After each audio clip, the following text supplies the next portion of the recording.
Olá, amigos, sejam muito bem-vindos. Nós estamos iniciando a nossa atividade de hoje e nós agradecemos a presença e o carinho dos nossos amigos que já estão chegando. Vemos aqui a Dona Fátima e a Vera, enfim, vários amigos que estão já chegando para participar conosco das nossas atividades. A Edina, Dona Cida, sejam muito bem-vindos. É uma alegria estarmos juntos. Maria Rita, sejam todos bem-vindos. Que bom nós podermos partilhar estes momentos tão preciosos, tão importantes. Nós vamos iniciar então tranquilamente as nossas atividades de hoje, o nosso estudo. E inicialmente convidamos a todos para que nós possamos elevar o nosso pensamento com muita tranquilidade, rogando ao Mestre que nos envolva, que nos abençoe, que nos traga muita paz, muita tranquilidade, que estes momentos sejam momentos de muita luz, muita serenidade, que nossos lares sejam envolvidos pelos benfeitores espirituais, que nós tenhamos muita, muita paz. Então, meus amigos, boa noite a todos, boa noite Paula, Edina, vejo aqui vários dos nossos amigos que estão chegando, sejam muito, muito bem-vindos. Nós hoje reservamos um estudo no qual nós vamos enfocar a presença de Jesus sob dois aspectos principais, o aspecto dele como mestre e o aspecto dele como médico. E nós vamos fazer isso através de uma passagem do Novo Testamento que se chama A Cura de um Menino Lunático.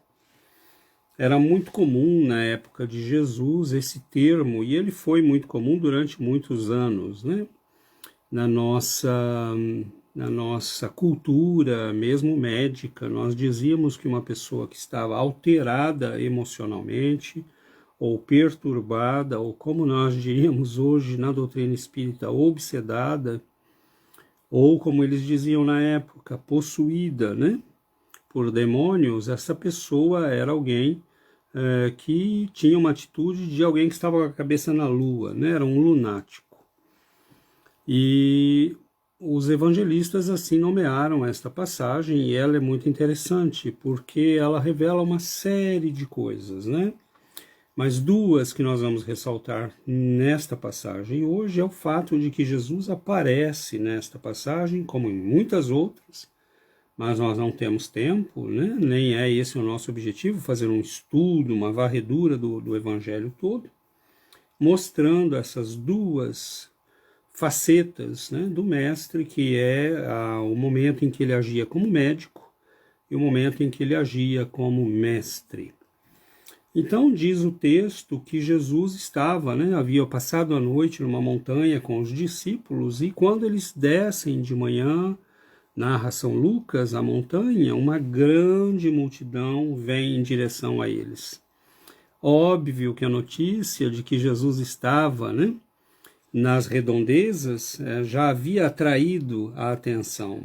Eu até imagino a cena, as pessoas dizendo: você sabe que Jesus está aí? Você ouviu falar que Jesus está aqui? Onde é que ele está? Então as pessoas comentando, fofocando, entre aspas, que o mestre estava naquela localidade. E ele tinha o hábito de se retirar, muitas vezes, subiam as montanhas, era um jeito de se isolar, de ter alguns momentos de paz, de poder meditar, refletir, estar com os discípulos, com aqueles que eram mais próximos. E nunca isso num caráter de exclusivismo. Jesus fazia isso para dar uma formação intensiva, digamos assim, para os discípulos. Ele sabia que eles eram aqueles que iam ser os portadores, né, da sua mensagem. Então, esses momentos não eram simplesmente momentos de se afastar das pessoas e do povo, eram momentos em que ele formava os discípulos. E diz o texto que aquela multidão se aproxima do mestre e, naquele momento, um homem no meio da multidão começa a gritar: Jesus, Senhor, tem misericórdia de mim, tem misericórdia do meu filho. É o único que eu tenho e ele está lunático, ele está possuído por um demônio. E ele descreve a possessão. Ele diz: este demônio o toma, o faz dizer coisas, ele o bate, ele o faz se bater de um lado para o outro, ele espuma e ele só o deixa quando ele está esgotado. Ele o atira no fogo, ele o atira na água e só o deixa quando ele está completamente esgotado. Eu apresentei ele aos teus discípulos, mas eles não foram capazes de curá-lo. E neste momento, Jesus diz a todos eles, ele se dirige a eles de uma maneira bastante firme, dizendo: ó geração incrédula e perversa, até quando estarei convosco? Até quando sofrereis? E aí ele diz: tragam-me o menino. E o homem abre caminho em meio à multidão. Narra São Lucas que naquele momento o demônio, entre aspas, nós diríamos o espírito obsessor, se apossa do menino e começa a fazê-lo se bater. Jesus repreende firmemente a entidade, o espírito, ou como diz o texto, o demônio. Ele o repreende com firmeza, ordena que ele se retire, e aí as coisas se acalmam. Todos ficam surpresos diante do poder daquele homem. E mais tarde os discípulos vão indagá-lo: Senhor, por que nós não conseguimos? E ele vai dizer: por que não tendes fé? Porque se tivesseis a fé do tamanho de um grão de mostarda, dirias a esta montanha: tira-te daqui e põe-te ali, e ela faria, ela obedeceria. Mas não tendes fé. Então nós vemos, é uma passagem pequena, não é um texto enorme, como todos os textos do Evangelho. Nós temos ali uma condensação da mensagem, e é esta a nossa intenção hoje com vocês, neste nosso estudo do Novo Testamento, que nós possamos fazer a interpretação, que nós possamos tirar os fiozinhos e ir fazendo o novelo se desenrolar, para que o conhecimento que está embutido ali possa nos ser útil, possa nos ser oferecido. Então vejamos que essa passagem aparentemente simples, ela esconde uma série de coisas, Por exemplo, a primeira coisa é o problema. Que tipos de problema eram levados para Jesus? Que tipos de problema as pessoas procuravam o Mestre? Nós vamos analisando nos textos evangélicos e nós vamos ver que estes problemas eram aqueles que nós podemos chamar de muito difíceis, ou mesmo de insolúveis. São aqueles problemas que a ciência do mundo não é capaz de dar conta, que a medicina do mundo não é capaz de dar conta. E nós observamos que até hoje é assim. Nós melhoramos muito a nossa medicina, nós melhoramos os tratamentos, mas os problemas da alma, meus irmãos, continuam ainda insondáveis para a medicina. Nós descobrimos drogas que são capazes de produzir um bem-estar temporário. Nós descobrimos tratamentos que podem melhorar a qualidade de vida das pessoas. Mas este profundo mal-estar que existe na alma humana, essa busca de algo que muitas vezes não sabemos dizer o que, os casos graves de possessões, de obsessões, que se manifestam em graus variados, porque nós podemos ter, desde uma melancolia até um processo de angústia, até depressões que podem variar de nível e de tipo, né, até casos de obsessões óbvias, evidentes, aparentes, que vão chegar, como Allan Kardec nos mostra no livro dos médiuns, aos casos de possessão.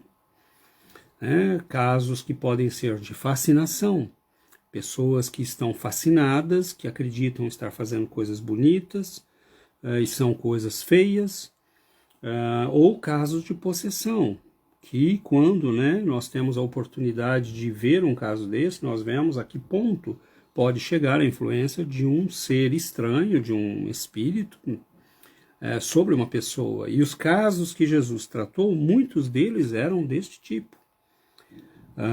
E isto não foi só no tempo de Jesus, isso não aconteceu só no tempo de Jesus. Nós vamos ver, por exemplo, na Revista Espírita, Allan Kardec receber cartas e tratar de casos, mesmo coletivos, de obsessões coletivas, casos bastante inquietantes, de comunidades inteiras afetadas por epidemias de obsessão. Então, não são casos que ficaram restritos à época do Cristo, são casos que se propagaram ao longo da história. A diferença desses é que o Cristo estava ali.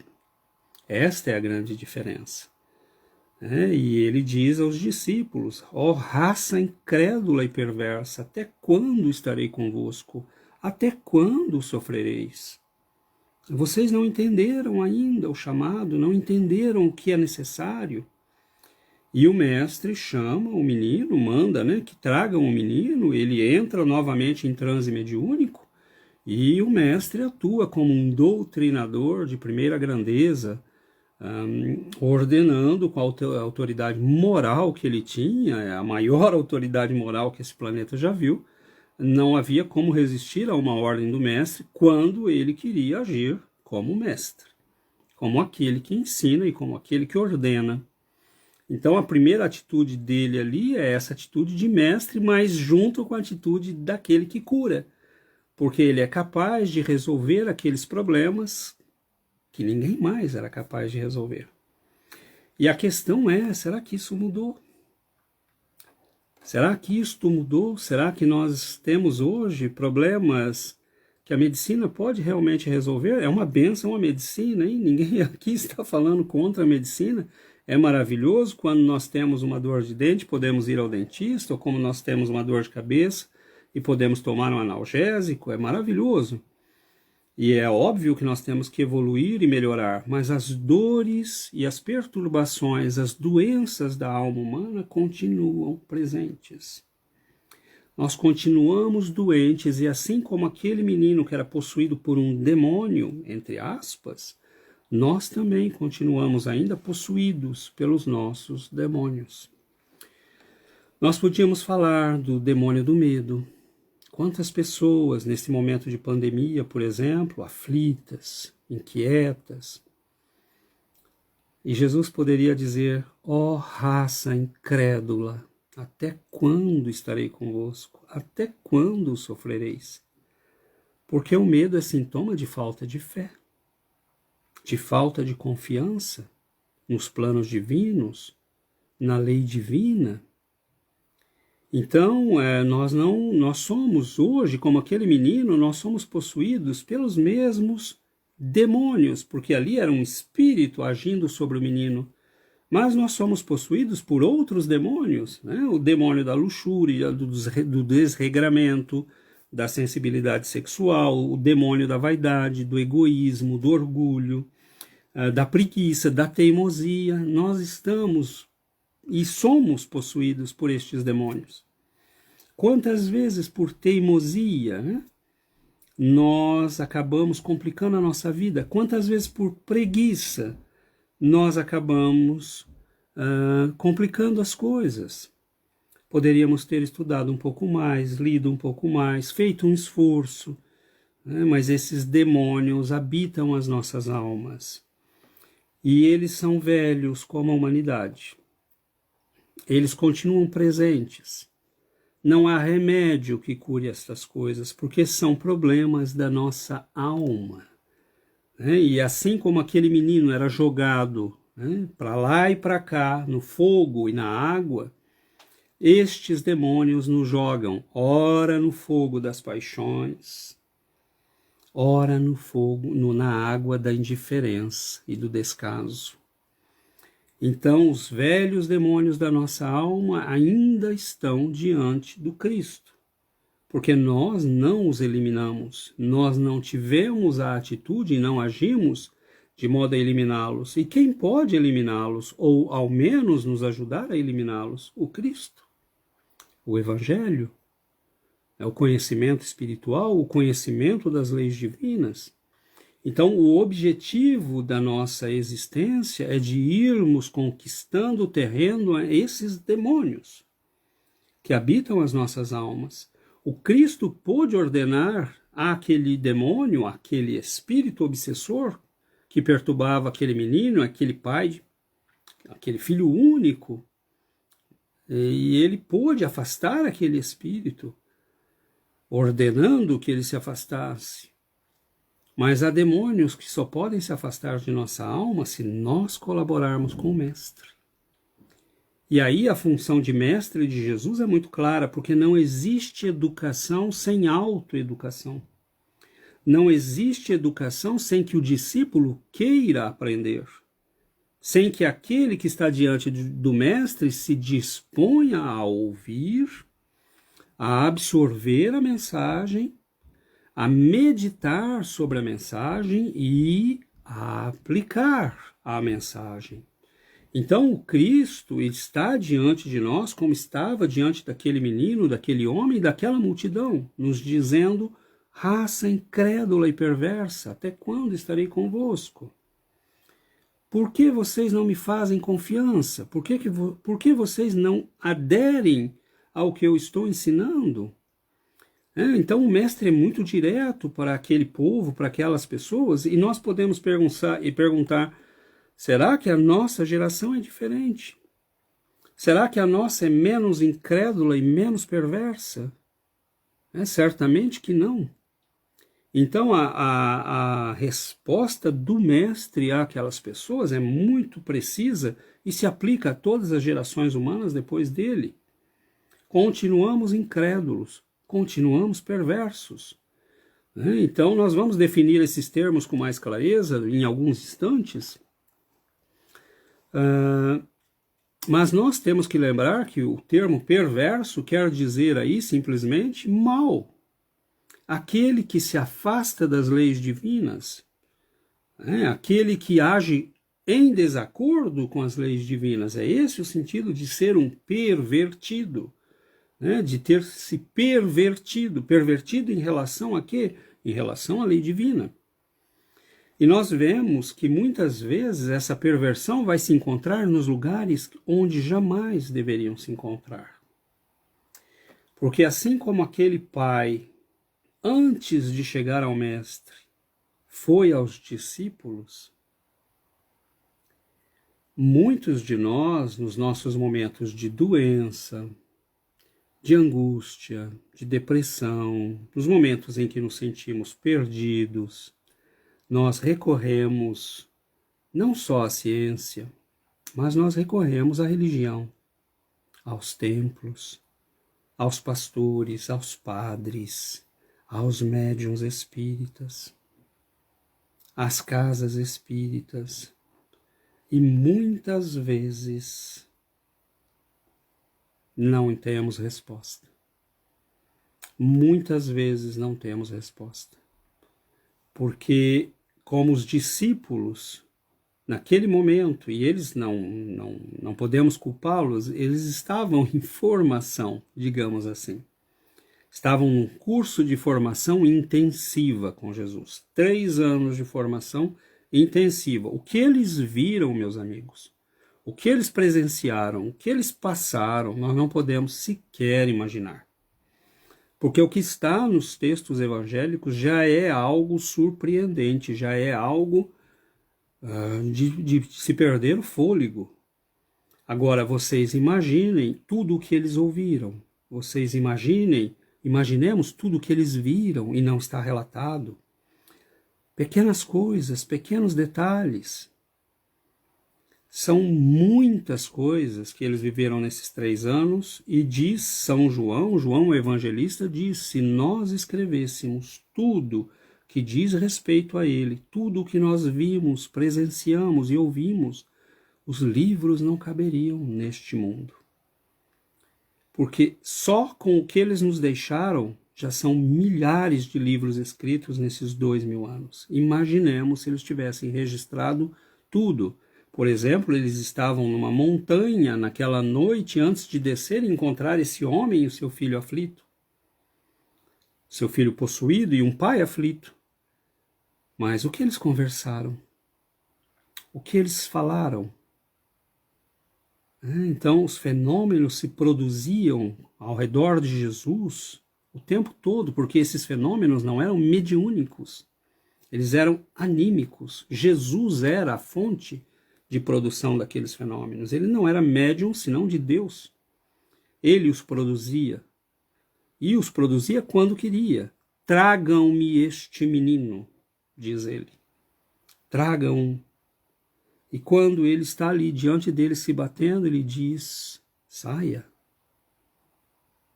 E ele sai.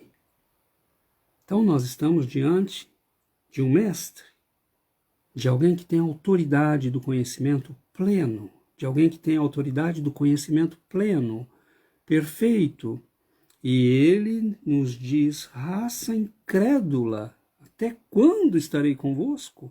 Quantos fenômenos destes eu tenho que produzir para que vocês entendam que vocês são filhos de Deus, que vocês podem fazer as mesmas coisas?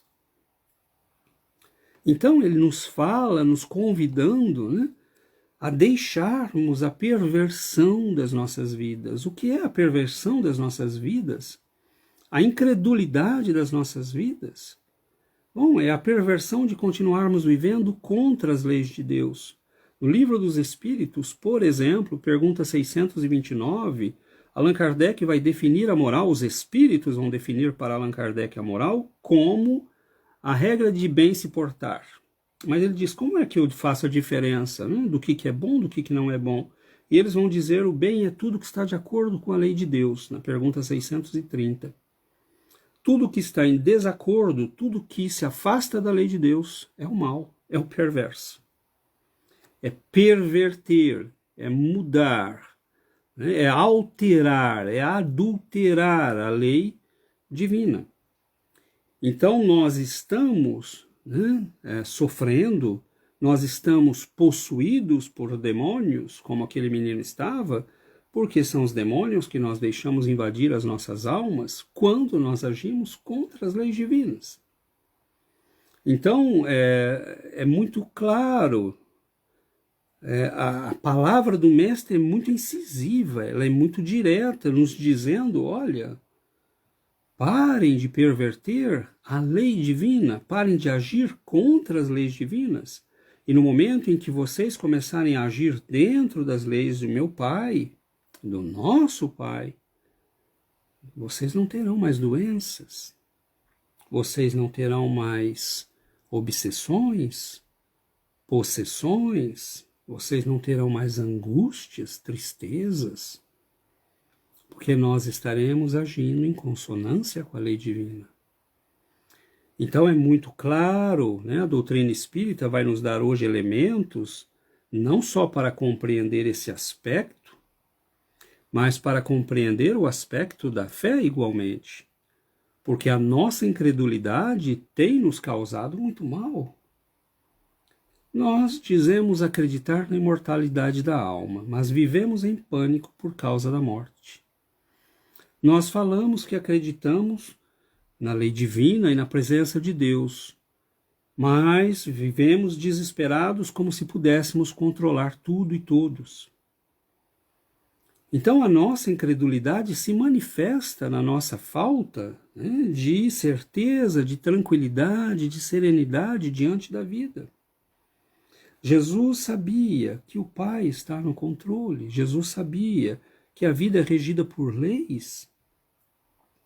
Ele sabia que nós estamos nas mãos de Deus. Ninguém está fora do universo. Nós estamos nas mãos do Pai. Ele controla o universo.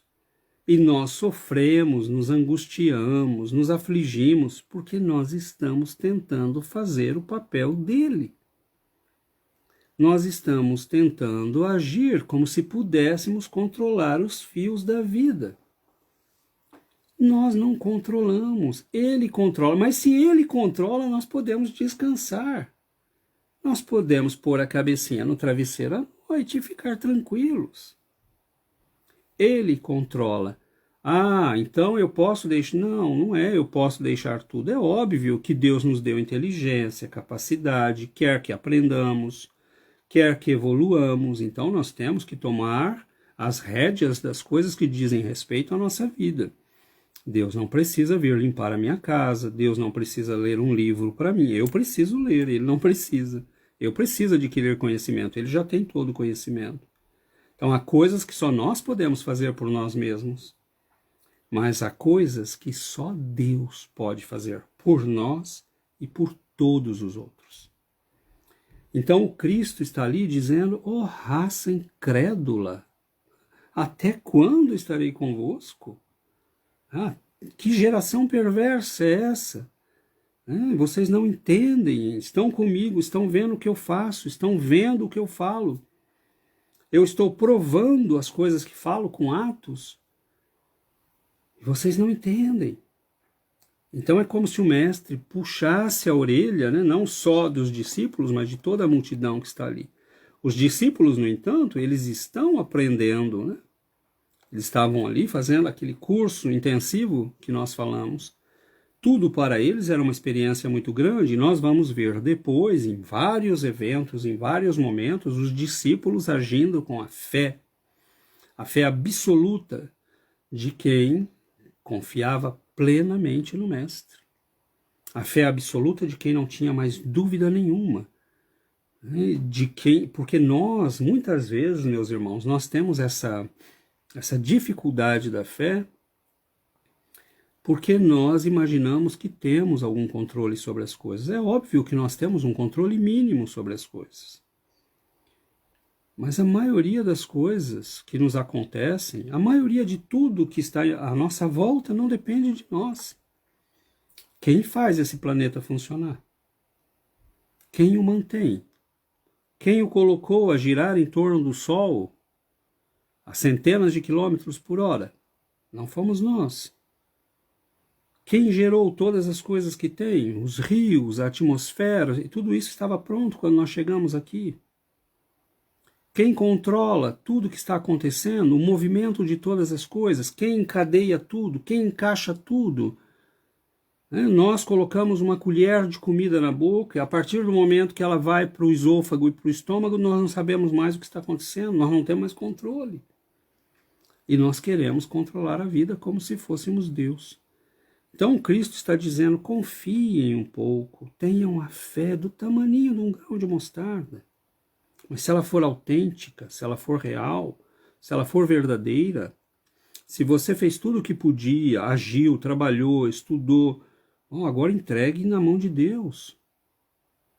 E nós vemos que as pessoas que são capazes de agir assim, de fazer assim, começam a ter vidas que fluem, porque nós fazemos a nossa parte. E nós confiamos o restante ao nosso Pai. Então é muito bonita essa passagem, porque Jesus age como médico, salvando aquele menino, aliviando o sofrimento daquela família.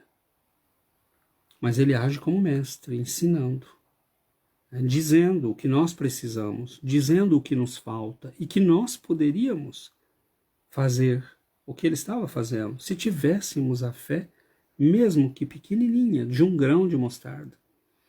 Então notem que é muito bonito o símbolo, porque o grão de mostarda é um grão muito pequenininho, que vai dar uma árvore muito grande. Então pessoas que começam a agir com um pouquinho de fé, mas de maneira constante, permanente, começam a funcionar como aquela semente que vai aos poucos desdobrando uma realidade cada vez mais bonita. Quando você olha para aquela pequena semente, é como quando nós olhamos para alguém que decide ter fé. Muitas vezes nós dizemos, jamais, imagina que você vai conseguir sarar desta doença, melhorar a tua vida, ajudar esta pessoa, realizar este projeto. Né? Às vezes as pessoas começam e as coisas vão acontecendo. É muito bonito quando nós começamos um trabalho e as coisas vão se encaixando, vão chegando pessoas, cada um traz uma coisa, nós estamos precisando de recursos, é alguém que doa aqui, é alguém que vem, é alguém que sabe, e os espíritos vão encaminhando e as coisas vão acontecendo. Então, se nós começássemos a pensar, mas e isto, e aquilo, será que eu devo, será que eu posso, será que vai dar certo? Nós não fazemos. Então, quando nós sabemos que tem algo bom, quando nós sabemos o que fazer, nós temos que começar a fazer, ponto. E as coisas vão acontecendo. Eu gostaria tanto de ganhar na loteria para ajudar as pessoas, mas conversa, né? Se a gente não ajuda quando não ganhou, não vai ajudar depois. E nós vemos pessoas, né? Recentemente nós temos uma amiga que participa de um projeto, e ela nos contava a história, né, de uma pessoa que coordena um projeto que ajuda pessoas necessitadas. Essa pessoa está passando por problemas de saúde grave, essa pessoa está passando por momentos difíceis, mas se dispõe todo dia a ir ajudar pessoas necessitadas. Então, nós vivemos de desculpismos, né? É porque nós somos muito velhos, é porque tem a pandemia, é porque eu tenho família, é porque eu não tenho família, é porque eu sou muito velho, é porque eu sou muito novo, é porque meu marido é muito chato, sempre tem os porquês. E a questão é que nós, enquanto vamos dando essas justificativas, somos aquela geração incrédula e perversa. Incrédula porque não acreditamos no poder daquilo que o Cristo nos ensinou. Incrédulos porque se nós colocássemos em prática o que ele nos ensinou, a nossa vida começaria a ser liberada daqueles demônios que nos atormentam, como aquele demônio que atormentava aquele menino. Então o processo é um processo de educação e de autoeducação. É um processo de duas mãos. O Cristo pode ser o mestre, mas se nós não estivermos dispostos a aprender, não adianta, não funciona. E saber o que é certo e não fazer é como saber que um remédio cura uma dor e não tomar. Não tem sentido, fica esquisito, mas peraí, você sabe que aquele remédio pode te fazer bem e você não vai tomar? Como assim? Então, você sabe que esse é o caminho mais seguro, mas você não vai por ele. Então, não tem sentido, não tem lógica. Nós já vivemos o suficiente para sermos seres lógicos, capazes de raciocinar, de fazer o que é o melhor para nós. E nós já vivemos o suficiente para entender a beleza do Evangelho, a beleza da doutrina espírita. Meu Deus, quantas provas mais nós precisamos! Chico Xavier passou 75 anos, recebeu milhares de mensagens de familiares desencarnados, de espíritos os mais diversos, nos deu uma literatura riquíssima, recebeu mensagens em inglês, em francês, em latim. E que mais que nós precisamos para ter certeza de que vale a pena investir nossas vidas no trabalho do crescimento espiritual? E irmos nos libertando dos demônios, porque há demônios que o Cristo pode expulsar, como aquele espírito, mas há outros que ele não tem como expulsar, porque estão na nossa alma, fazem parte da nossa alma.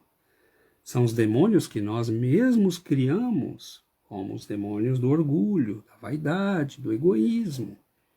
Estes demônios atraem outros demônios, porque agindo no orgulho, agindo no egoísmo, agindo na impiedade, na perversão das leis divinas, nós criamos karmas perigosos que atraem estes espíritos necessitados que tomam posse da nossa vida. que nos fazem agir contra as leis divinas, que nos levam ao sofrimento, que nos levam à dor, aos desvios perigosos. Então, nós temos um trabalho de autoeducação para fazer, para tirarmos as conexões que permitem a entrada e a possessão. As obsessões acontecem porque tem tomadas em nós, tomadas que estão ligadas a ações do nosso passado ou ações presentes. E as obsessões evidentes, aquelas que a pessoa estrebucha, baba, cai no chão, essas são talvez os tipos mais, não diria melhores, mas ao menos nós vemos que a pessoa está obsedada. E as obsessões silenciosas? E as perturbações silenciosas dos ciúmes, da vaidade, da inveja, de medos que estão na nossa alma e nós não falamos, e que vão conduzindo as nossas vidas. Os espíritos percebem essas conexões, eles pegam esses pensamentos e começam a nos enrolar até o ponto em que nós estamos sob controle deles. Então é muito sutil todo esse mecanismo, e a doutrina espírita nos revela isso de uma maneira muito, muito precisa. Nós temos que tomar cuidado, né, com esses demônios que habitam nossas almas, para que outros demônios não venham usar essas conexões morais, mentais e espirituais que nós colocamos à disposição deles. Veja que nós estamos aqui estudando o Evangelho. As nossas conexões mentais estão ocupadas com algo bom. Os nossos sentimentos começam a ser os mais nobres. Então nós afastamos muita coisa ruim de nós. Isto é terapia, isto é imunização espiritual. Então mantenhamos isso, a leitura, o estudo, o Evangelho no lar. Todas estas terapias vão tratando a nossa incredulidade, vão tratando a nossa perversão, porque nós vamos corrigindo aquilo que não está bem em nós. Nós vamos corrigindo aquilo que precisa ser corrigido para que nós nos harmonizemos às leis divinas. Nós falamos muito nesses dias de vírus, não é mesmo? Muito. E aí nós vemos lá, né, a televisão fazendo simulações que o vírus funciona como um mecanismo de chave e fechadura, né? Então você tem lá a estrutura orgânica, o vírus vem e se encaixa ali, e aí penetra nas células. Bom, mas a obsessão é mais ou menos a mesma coisa. E nós damos a fechadura. A fechadura são os nossos pensamentos cruéis, impiedosos, pervertidos contra as leis divinas, invejosos, vaidosos, egoístas, e eles se conectam ali. Penetram a célula, penetram o nosso perispírito, a nossa alma, a nossa individualidade, e passam a nos controlar. E nós estamos preocupados com o vírus. Óbvio que temos que estar preocupados com o vírus, tomar todas as medidas de segurança, ninguém está falando contra isso. Mas será que é esta realmente a preocupação mais importante que nós temos que ter? Nós temos aí os vírus da alma, as doenças da alma, que nós não tratamos.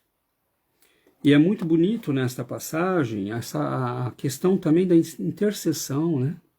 Analisemos a aflição daquele pai. Ele está aflito, Senhor, tem misericórdia, meu filho único. E nós vamos ver a intercessão que é feita em toda a história das nossas vidas, né? Pais que intercedem pelos filhos, Senhor, tem misericórdia do meu filho. Pais que sofrem pelos seus filhos, filhos que sofrem por seus pais. Meu pai está doente, Senhor, cuida dele.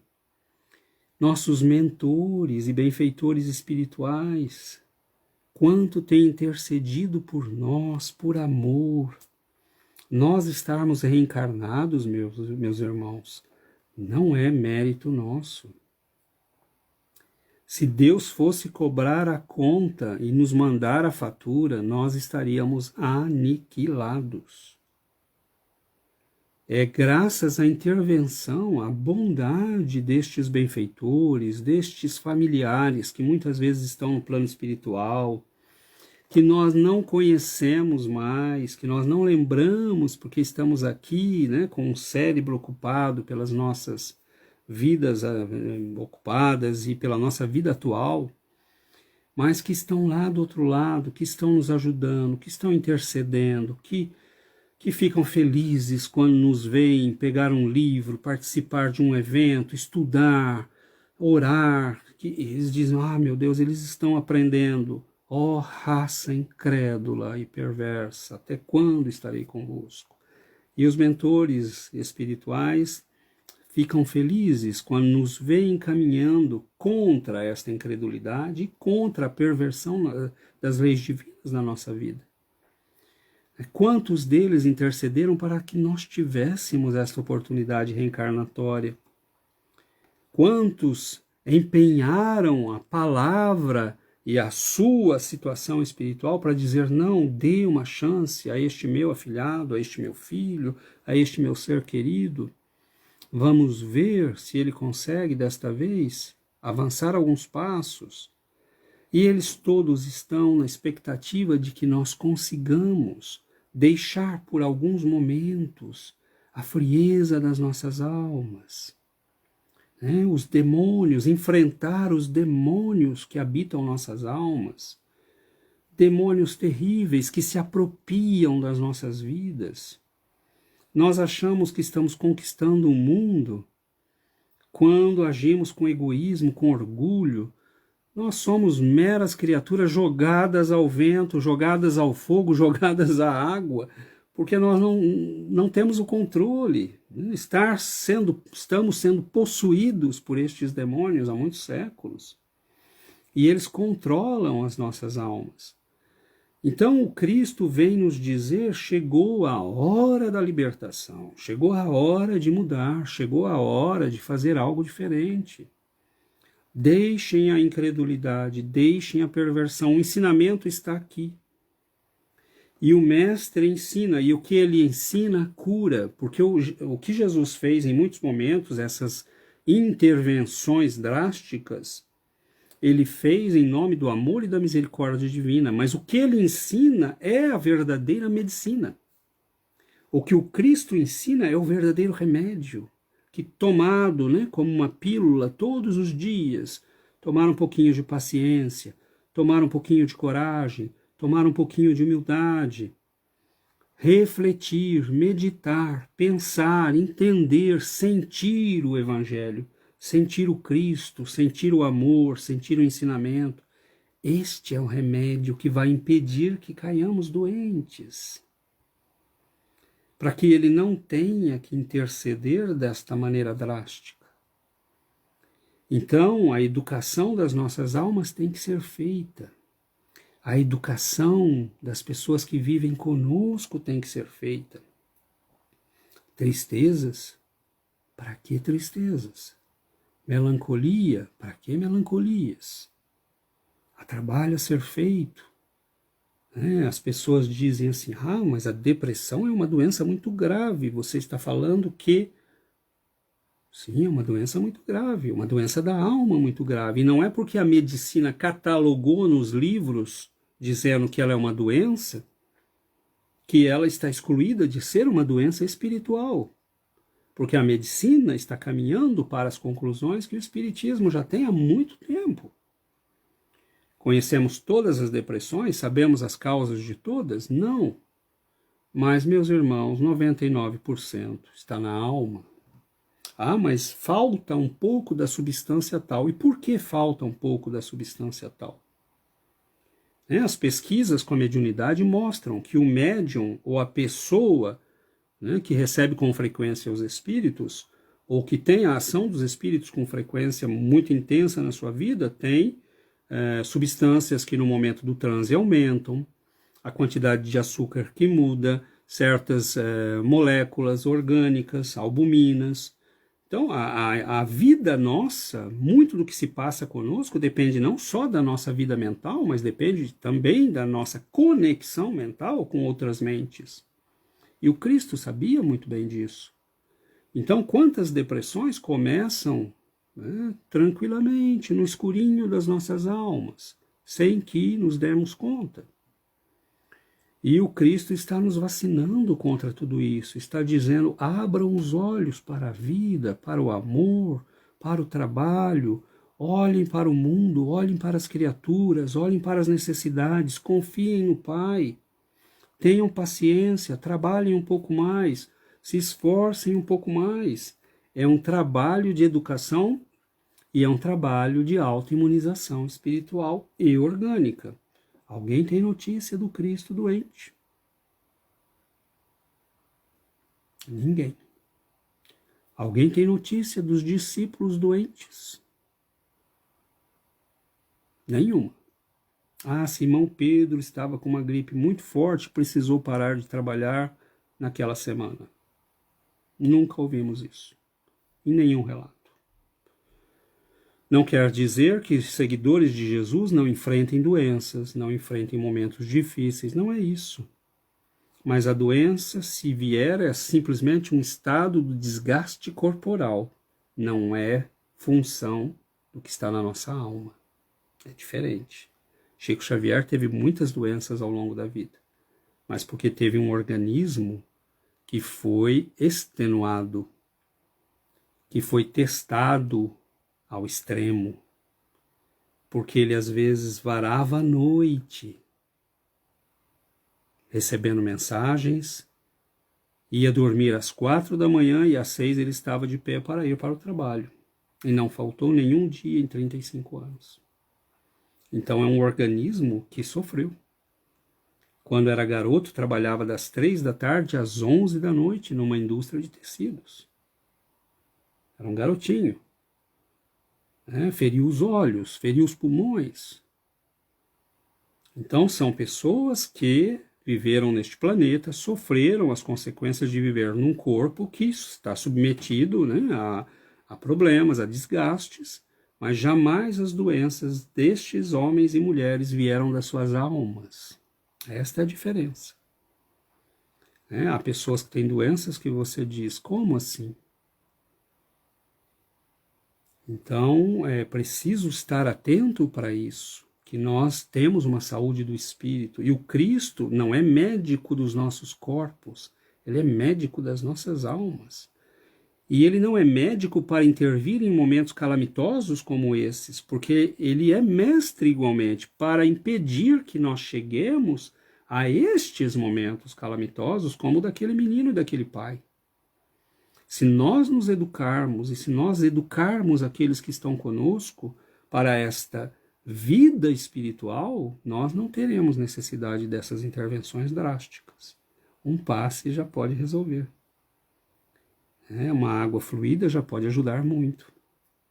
Mas aí nós estamos colaborando com o mestre e nós estamos colaborando com o médico.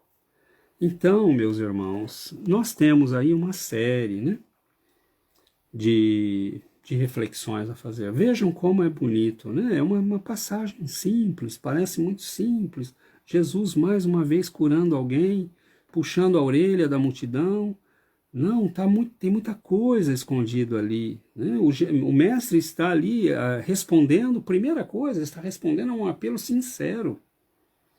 Né? Aquele homem grita no meio da multidão. E notem a ação daquele que age em função do amor.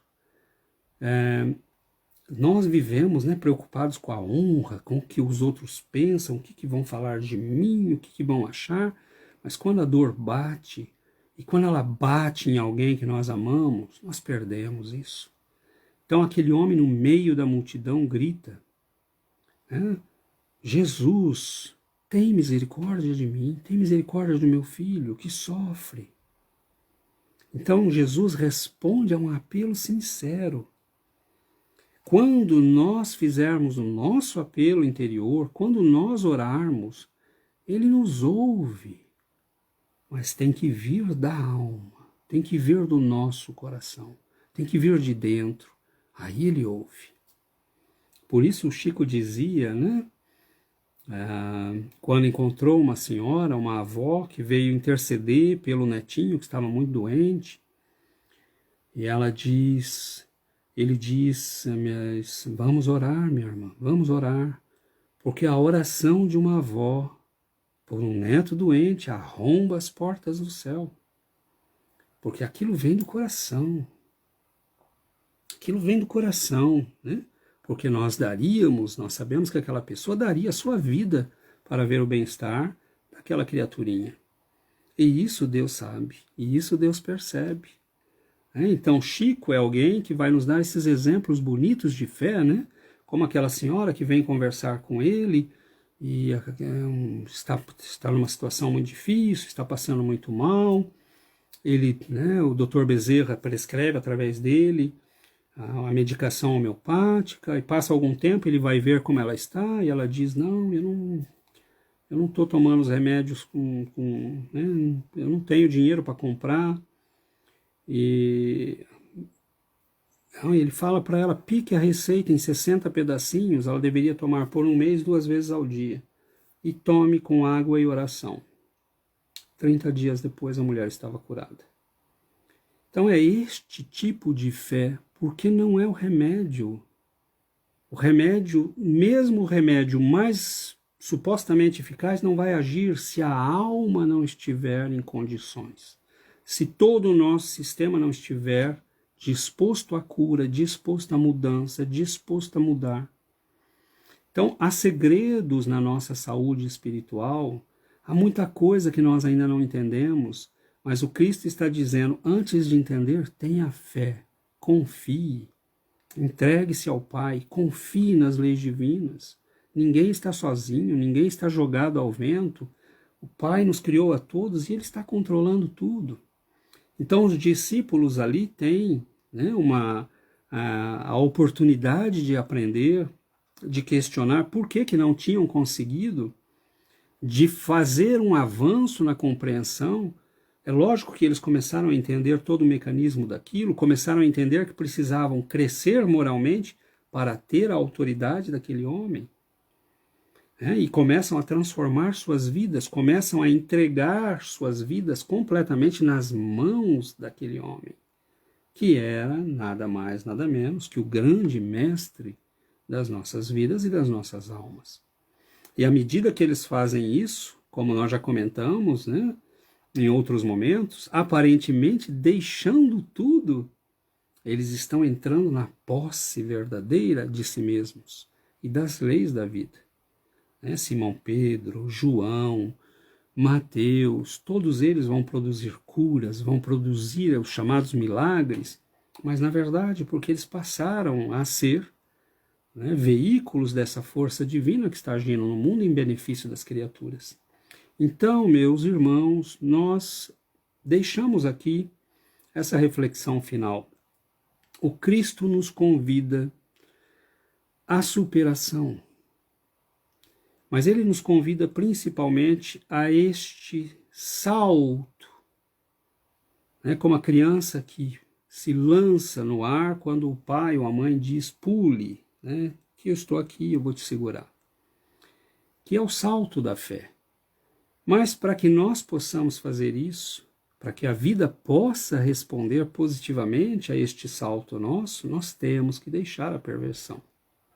Ele nos convida à retidão de agir, à retidão do pensar, à retidão do sentir. Notem que são domínios da nossa vida. Tenhamos retidão no pensar, sem mais perversões. E quando nós não estamos associando aqui o termo perversão a conotações da sexualidade, não é isso, é a perversão da alteração das leis divinas.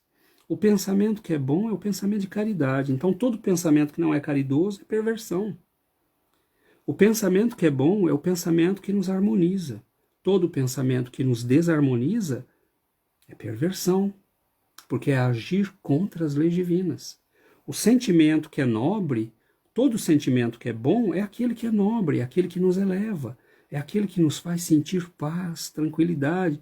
Mas se nós estamos sentindo sentimentos negativos que diminuem a nossa vibração, nós estamos caminhando no caminho da perversão. E aí nós facilitamos a entrada de doenças, tanto no espírito quanto no corpo. Então o Cristo está nos convidando a esta retidão. Mas se nós estivermos sofrendo, não tenhamos, né? Se nós estamos fazendo o nosso esforço e o sofrimento chegou, não tenhamos preocupação de gritar como aquele homem: Senhor, tem misericórdia de mim. Tem misericórdia do meu filho. Tem misericórdia do meu ente querido. Tem misericórdia da minha mãe, do meu pai, das pessoas que eu amo. Senhor, tem compaixão da humanidade. Porque todos nós precisamos da compaixão e da misericórdia do Cristo. Então, meus irmãos, nós, tivemos uma oportunidade preciosa, porque estas reflexões ficam na nossa alma, nos convidam a pensar a vida, a pensar como estamos vivendo, como estamos fazendo. Estou caminhando nos caminhos da retidão? Estou pensando retamente, ou seja, de acordo com as leis de Deus? Estou fazendo um esforço para me integrar, para sentir, para pensar, segundo as leis do Pai? E aí nós podemos também dizer: Senhor, me ajude a vencer estes monstros. Porque se o mestre perceber que nós estamos fazendo este esforço, ele também dirá num certo momento: basta, sai, afasta-te. Porque estes monstros que nós criamos e que habitam as nossas almas precisam ser expulsos se nós quisermos ter paz, ter serenidade e viver uma vida saudável. Então celebremos juntos este mestre e este médico, mas este mestre, sobretudo, que com seus ensinamentos nos ministrou uma medicina preventiva para salvar as nossas almas das obsessões, das dores e dos sofrimentos. Que Ele nos abençoe, meus irmãos, que Ele nos guarde, que Ele nos dê a força, a coragem para continuarmos lutando contra estes monstros. E que, vendo isto, Ele possa nos ajudar, que Ele possa interferir, que Ele possa vir em socorro das nossas necessidades. Então, oremos com fé, leiamos com fé, nos expressemos na vida com fé, confiemos neste Mestre que está lá, presente para cada um de nós, mas para o qual nós temos que gritar, mesmo do meio da multidão: Jesus, Filho de Deus, tem compaixão de mim. Que Ele nos abençoe, que Ele nos ilumine, que os nossos lares sejam envolvidos com muita luz e que Ele nos permita estarmos juntos brevemente. Um grande abraço a todos, fiquem com Deus e que os bons espíritos nos envolvam nestes momentos, nos trazendo paz, envolvendo os nossos lares, tranquilizando nossas famílias, nos envolvendo neste clima de muita paz, de muita tranquilidade e de confiança. O Pai está no controle, nós não precisamos ficar aflitos. Muita paz, que Jesus nos ilumine, nos abençoe. Muito obrigado pela presença de vocês e que nós possamos brevemente estar todos juntos novamente. Fiquem com Deus.